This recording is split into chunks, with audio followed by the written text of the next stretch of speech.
C'est de l'art et à la fois une prouesse. Quentin Spaun, ancien élève de la Villa Thiol, aujourd'hui star montante de l'art contemporain, expose une fresque de 35 mètres de long, remplie de messages et de références. À voir à l'espace à vendre à Nice. Visite guidée, Véronique Varin, Denis Pardano.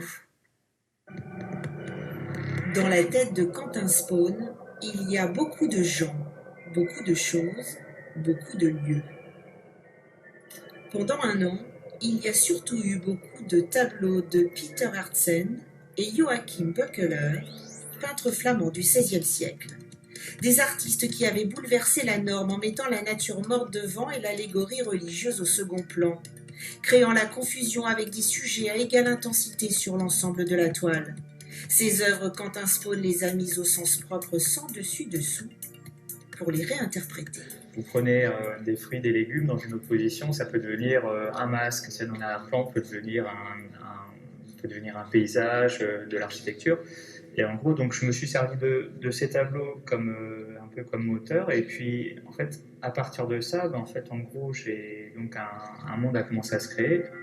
Travaillant d'arrache-mine 10 heures par jour dans une dérive graphique façon écriture automatique, Quentin Spaun a créé sur papier quadrillé cette fresque de 35 mètres.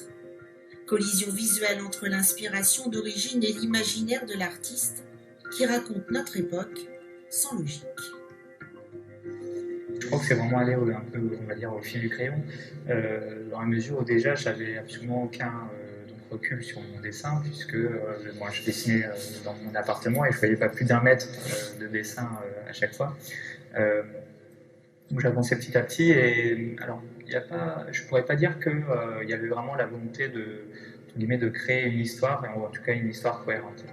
Cette œuvre bien nommée Carambolage au marché d'Anvers a été spécialement créée pour la galerie niçoise Espace à vendre.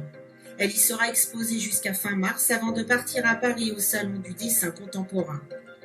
Quentin Spaun, lui, est déjà passé à autre chose.